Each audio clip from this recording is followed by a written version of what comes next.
excited today. We're getting ready to go through the Lexington Farmers Market. It's on a weekday and there's lots of people here and I can't wait to see what we're going to find. I'm Dr. Sandra Bastin and we're going on a hunt through the farmers market for some really good fresh produce.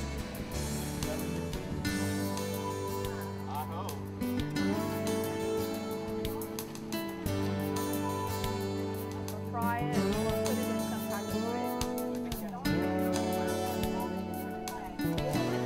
They come in the same bag, Many of the farmers market vendors will have fruits and vegetables from other states, but they have to list where they're from so that you know. But something like peaches, we've got South Carolina peaches right now. Our peaches aren't in, so we have to rely on other states if we want to eat them from the farmer.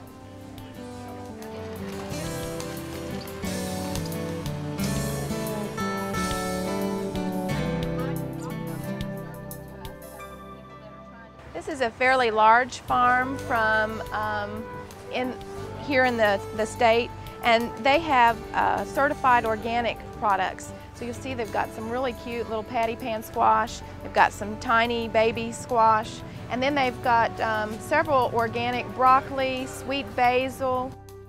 So we've given people a choice again in what they can pick as fresh produce.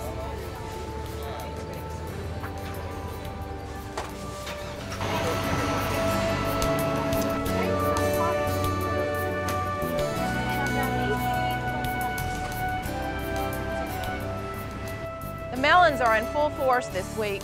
There's lots of watermelons and cantaloupe and honeydew.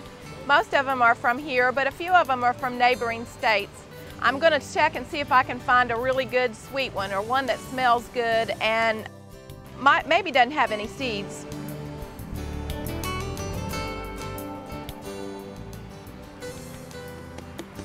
When you're looking for a watermelon, you want something that sounds like it's a little bit hollow. That means it's got a lot of moisture in it.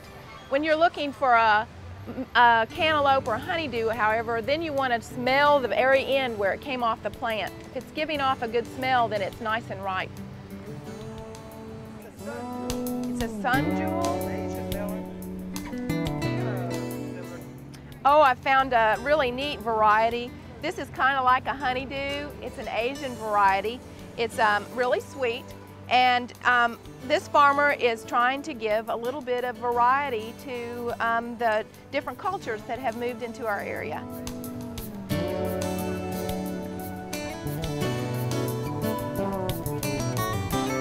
I really like this booth because it has flowers and fruits and vegetables, and look how nicely everything is laid out.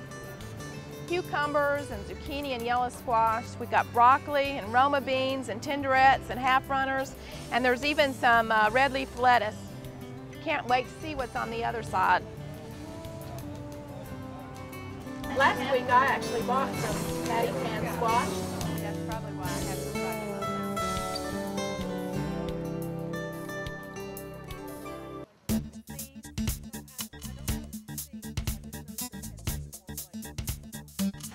There's not just fresh fruits and vegetables at the market. There's also beautiful things like jams and jellies, and these are hand-painted gourds.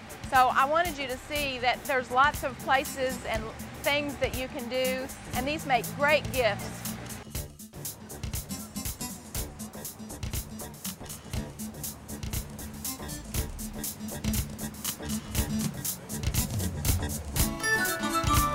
There's only one place at the farmer's market that I'll buy corn. I've known Elizabeth's brother for a long time, and so I've come to the Barton Sweet Corn Pick Today field right out here in the middle of the farmer's market, and I'm going to get some ears of corn for dinner. If you'll notice, Elizabeth, I see that you have different amounts for different prices. Do you have to do that for a reason?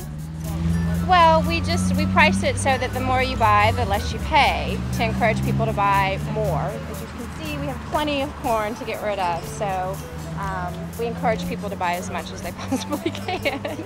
Well, that's a good marketing strategy, but today I only need about 5 ears, so okay, that's what I'd like to have, please. We actually added the 5 for $3 because so many people wanted 4, so yes, we pushed that extra. That's perfect. like big ears or smaller ears? Smaller ears, please.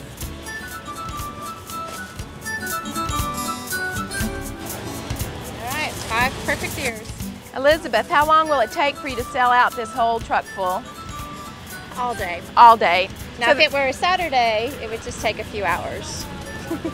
So during the week, there are fewer people at your farmer's market than probably on the weekends, but it's more of a party atmosphere if you come on the weekend. It is. Lots of dogs and families, and it's a lot of fun on Saturdays. Well, thanks, Elizabeth. You're I'll welcome. tell your brother All that you were right. here. Good. Thank you.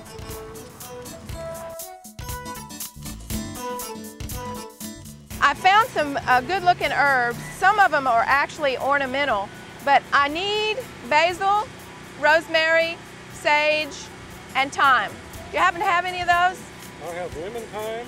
We got a little bit of lemon thyme. It's a different variety, but I think for what I'm going to be doing, this is going to be perfect. I have some golden sage. We have golden sage, and I could smell it when I picked it up. It's wonderful. I've got 2 kinds of rosemary. I've got Salem and Art. I'm going to pick this type of rosemary simply because it has the look that I want for the dish that I'm going to prepare. I'm looking for the green type of basil, so I'm not going to purchase these as plants, but I noticed he had a bag full of basil up here that he's probably picked from a plant somewhere on his farm, so I'm going to take that bag of basil with me. I'm going to get you a fresh bag out of the cooler. Great.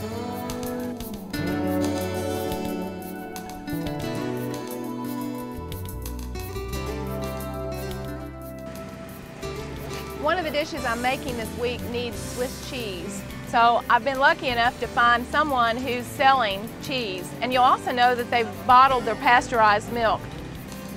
They said I could have try a taste. I might have to do that.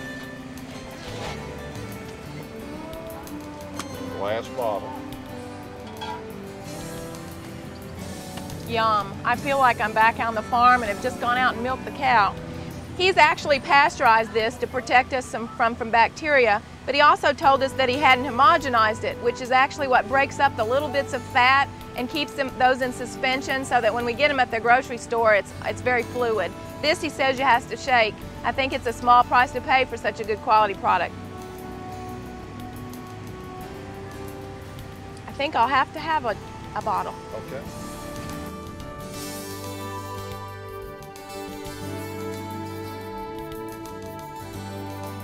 I'm here in my favorite vendor's spot, and you'll notice they've got a nice tin over top of the fruits and vegetables so that they don't get hot from the sun and deteriorate rapidly. And then I can take them home fresh. But I've got Ed here with me, and he's going to pick out the very best and the ones that I want, which is kind of important when I'm shopping at the farmer's market. Before I get started, Ed, how did you get into farming? Oh, I grew up working on a truck farm right up the road, and I just really liked it. And even when I was a little boy, I used to play in the sand piles as a farmer, so it must have been my calling. Well, that's how a lot of the farmers here feel. They feel like it's their calling. And I think it's great that they have that calling because this allows me to have fresh fruits and vegetables every week. Let's see what I want here, Ed. I'll go on the other side.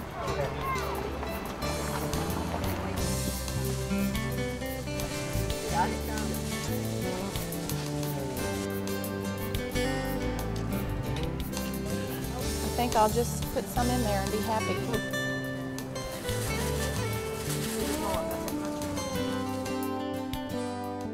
I've been to the farmer's market and I bought a lot of neat stuff for my suppers this week. I'm really excited about trying out a few of the new things I got. And I'd like to say something about, though, how important it is to support your farmer's market in your local community. The farmers that actually raise this food, they probably sell it in other places as well as here, but it gives them some income, and that income they then in turn purchase things in their community, so they're helping to support the community. They're also helping to pay for their farms, and it's important for us to have that beautiful farmland surrounding our major cities. Sustainable agriculture benefits not only me because I'm going home with a fresh, safe supper, it also benefits the community that surrounds it and the individual farms in keeping them in place. So next time you have a little time, go down and go to your farmer's market, go with a list or just go to check out what's there, and then you can make your list and try some new things.